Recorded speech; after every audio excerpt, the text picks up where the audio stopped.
द्विघात समीकरण का व्यापक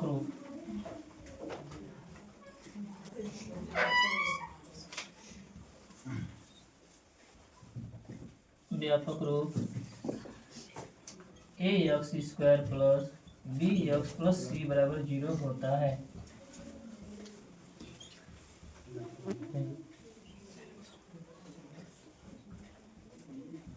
द्विघात समीकरण के शून्यकों की संख्या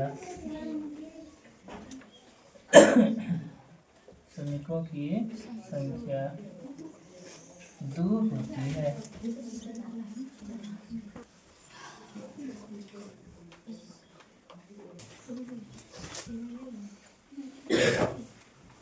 द्विघात समीकरण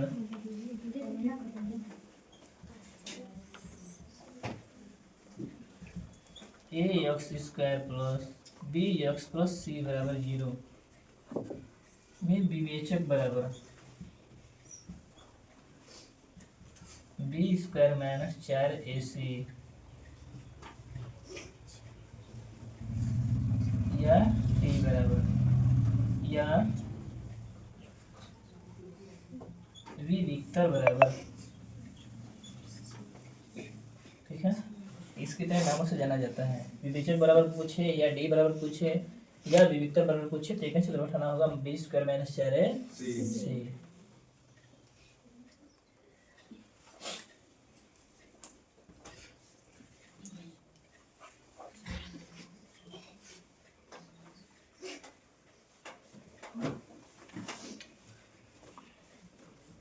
यदि डी बड़ा 0 तो प्रकृति मूल वास्तविक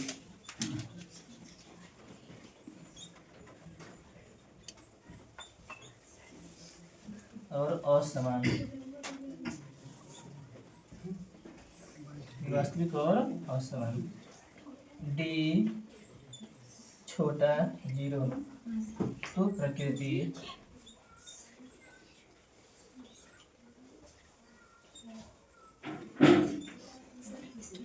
मूल वास्तविक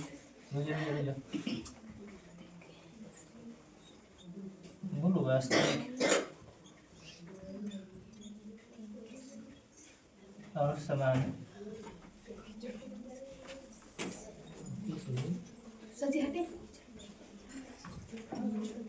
डी छोटा 0 तो प्रकृति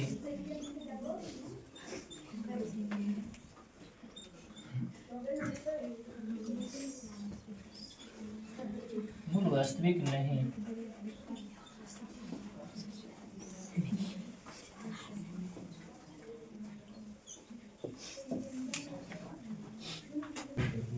तो यहाँ खैर लिख लो।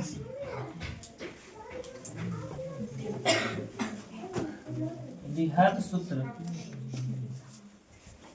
x बराबर minus B plus minus root में बी स्क्वायर माइनस 4ac सदिश बटा में 2a।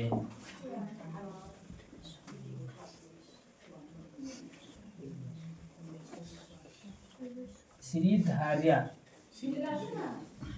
का सूत्र x बराबर minus B plus minus root में बी स्क्वायर माइनस 4ac सदिश बटा में 2a। यदि डी का मान क्या विवेचक ना, यदि डी का सही, यदि डी का मान दिया हो तो द्विघात सूत्र क्या हो तो x बराबर minus B plus minus root में डी बटा के 2a। जब डी मान पहले दिया रहेगा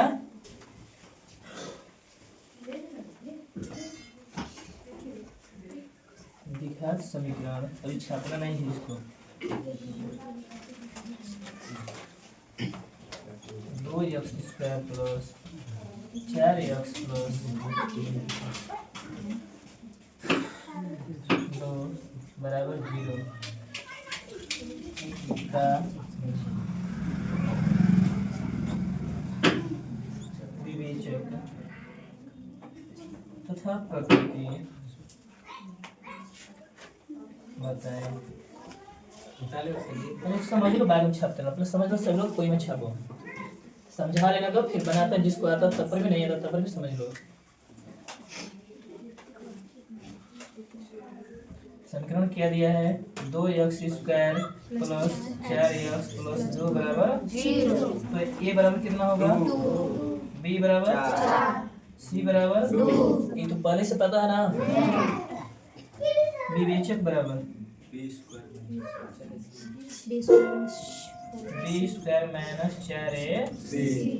b का मान 4 दिया हुआ है, माइनस 4 पहले से है, ठीक। a का मान ढूंढते हैं 2। याद रहे ये वाला 4 नहीं है, यहाँ अपने से सूत्र नहीं होता है, नहीं कि यहाँ 5 है तो यहाँ 5 बैठा देना, ऐसा नहीं है। 4 हो गया, 1 मान हो गया 2, 80 का मान हो गया 2, 4 के बाद गुणा करो 16, हटाओ 0। तो विवेचक का मान कितना? 0 आ गया। तो 0 आ गया तो प्रकृति बताया था क्या होगा? प्रकृति मूल वास्तविक समान, यहाँ पर लिखना पड़ेगा प्रकृति मूल वास्तविक वास्तविक और समान हो, यानी बराबर, उसका अर्थ होता है बराबर।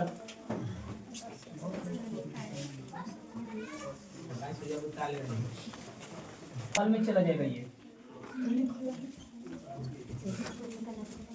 पूरा सवाल हिंदी कवर नहीं डाल जाता है सोल्यूशन में, यानी हल में जो उसका मुख्य अंक है उसी अंक को पहले डाल दिया जाता है हल में, ठीक। a बराबर b बराबर c बराबर 2। अब हमको विवेचक चाहिए। b² माइनस 4ac, b का मान 6 हो गया, 4 नब्बे करेगा, a का मान 3, c का मान 2। इसको दो बार गुणा करें, 6 गुणे 6, 6 6 के 4 3 12, 12 गुणा के 24 12। ये तो क्या है? तो देखो जब 0 से बड़ा है ना, यहाँ दर्शा सकते तो d बड़ा 0, ऐसे कर दोगे तब यहाँ पर लिखोगे प्रकृति मूल वास्तविक। अब 0 से बड़ा है तो इसको क्या लिखोगे? मूल वास्तविक और असमान। अगर माइनस में रहता तो मुंह इधर घुमा लेगा, अगर माइनस में आ जाएगा तो मुंह इधर घुमा लेगा, 0 रहते पीछे बराबर बस हो जी, ठीक। आगे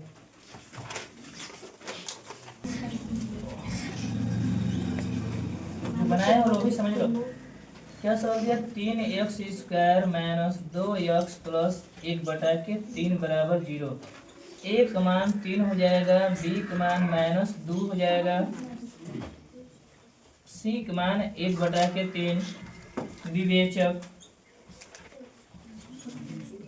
b² माइनस 4ac, b का मान माइनस 2 है, माइनस 4 गुणे 1 मान 3, c का मान 1 बटा के 3, 3 2 का वर्ग 4, 4 इकाई 4 होगा और ये 0, तो ये आ गया d बराबर 0, ठीक।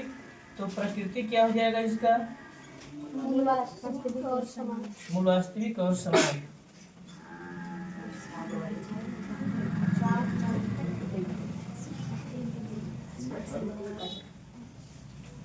तो जब d का मान 0 आ गया तो इसके लिए मूल ज्ञात करने का सूत्र बताए हुए हैं।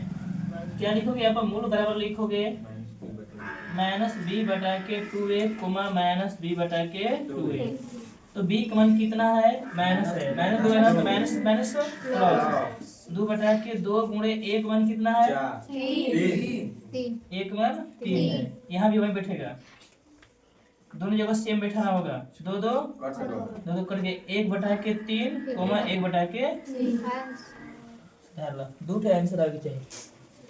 जिनका बन गया होगा वो भी देखेंगे, जिनका नहीं बना होगा वो भी। ए बराबर 4, बी बराबर -4√3, सी बराबर होगा 3। विवेचक फलन निकालेंगे, b² -4ac, बी का मान हो गया -4√3 का होल स्क्वायर। -4 है ये है, ए का मान 4 हो गया, सी का मान 3। तो इसको बाहर वाले का वर्ग होता है, 4 चौके 16, और रूट वर्ग करिए सिर्फ 3 बचेगा। ये गुणा करो, 16 किया 48, 48 - 48 बराबर 0। अब यहाँ पे आ गया d बराबर 0। अब हमको प्रकृति होगी मूल वास्तविक और बराबर,